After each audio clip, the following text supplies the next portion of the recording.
আলাইকুম বন্ধুরা, সনিয়া কিচেন আপনাদেরকে স্বাগতম। আজকে আমি নতুন আলু দিয়ে ভাজে ডিম দিয়ে পেঁয়াজের ভাজনা দিয়ে আলুর ঘাটি করব।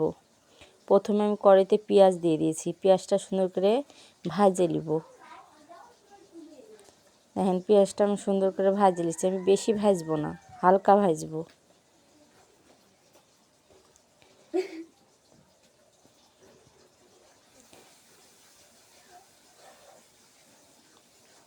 আর হালকা ভাজা হয়ে গেছে। দেখেন আমি পেঁয়াজের বেরেস্তা ডিম ভাজা আগে তুলে নিয়েছি, তুলে রেখে দিয়েছি।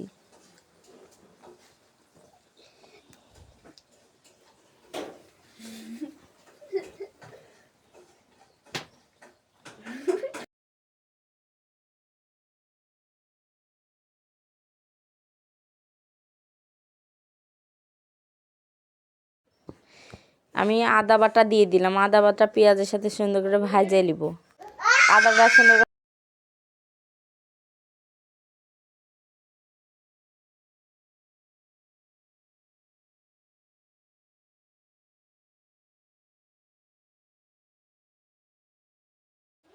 আদাটা সুন্দর করে পেঁয়াজের সাথে ভাজে নিয়েছি। এখন আমি জিরা বাটা দিয়ে দিব। জিরাটা সুন্দর করে আবার পেঁয়াজের সাথে আদা রসুনের সাথে সুন্দর করে ভাজা ভাজা করে নেব।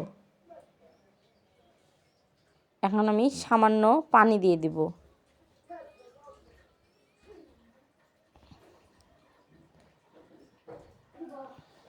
দেখেন আমার পানিটা সুন্দর করে ফুটছে, পানিটা সুন্দর করে ফুটছে। ওই পানির মধ্যে আমি হলুদের গুঁড়া দিয়ে দিব, মরিচের গুঁড়া দিয়ে দিব। মরিচের গুঁড়া একটু বেশি দেবো, কারণ নতুন আলু মিষ্টি মিষ্টি লাগে, একটু মরিচের গুঁড়া বেশি লাগে। হলুদ মরিচ দিয়ে এখন সুন্দর করে মশলাটা কষাই নেব।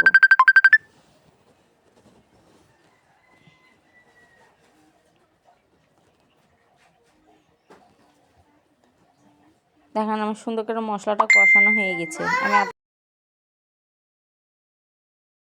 মশলাটা সুন্দর করে কষানো হয়ে গেছে, মশলা থেকে তেল বাড়াই গেছে।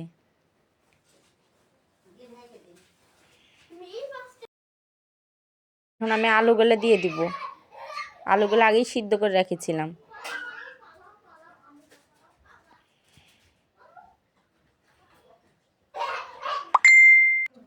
আলুগুলো দিয়ে দিলাম মশলার মধ্যে। এখন আলুটা সুন্দর করে কষাই নিব। আমি আলুটা সুন্দর করে কষাই নিব। আমার দেখেন আলু কষানো হয়ে গেছে, আমি আলুটা সুন্দর করে কষাই নিয়েছি।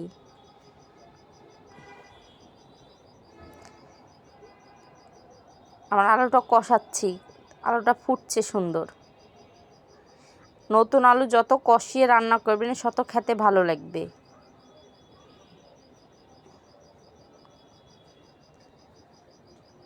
আলু না কষালে আলুর ঘাটি খেতে ভালো লাগে না। আমি যেভাবে কষাচ্ছি সেভাবে আপনারা কষিয়ে রান্না করবেন।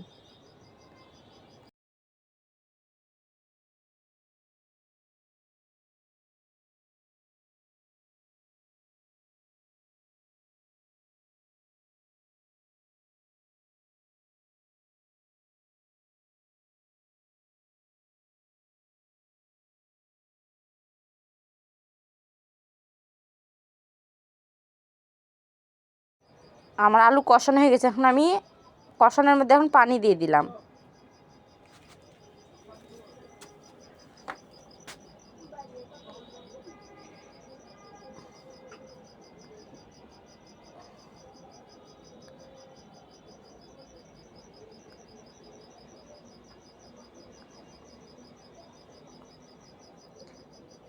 এখন আমি ঢাকনা দিয়ে দিব। ঢাকনা খুলে দেখব। দেখেন আমার আলু ঘাটিটা সুন্দর ফুটছে।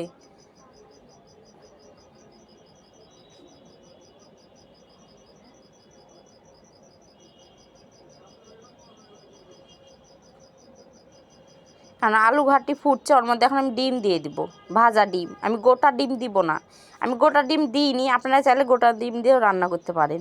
আমি ভাজা ডিম দিয়ে রান্না করছি। আমি ডিম ভাজেছি, একটু পেঁয়াজ মরিচ একটু লবণ দিয়ে ফেটে সুন্দর করে ডিম আগে ভেজে নিয়েছি। তারপরে আমি তরকারির মধ্যে দিয়ে দিচ্ছি, আলুর ঘাটির মধ্যে দিয়ে দিলাম।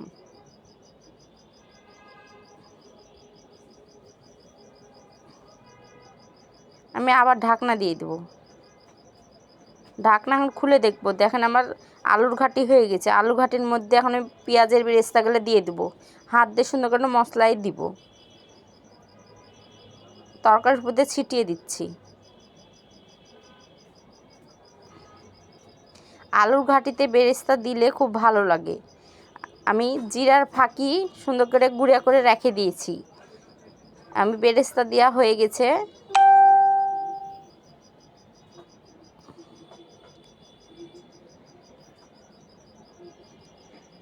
আমি জিরার ফাঁকিগুলো এখন দিয়ে দেবো আলুর ঘাটির মধ্যে।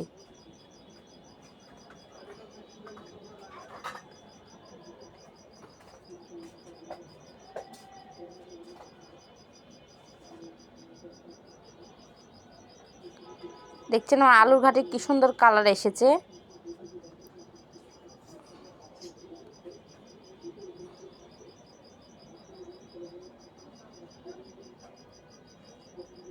এখন আমি আবার ঢাকনা দিয়ে দেব। আমার আলু ঘাটি রান্না হয়ে গেছে। আমার আলু ঘাটি রান্না হয়ে গেছে। আমার আলু ঘাটি রান্না আপনার কাছে কেমন লাগলো অবশ্যই আমাকে কমেন্ট করে জানাবেন। উপর দিয়ে বেরেস্তাগুলো দিয়েছি, সুন্দর লাগছে দেখতে। আসসালামু আলাইকুম।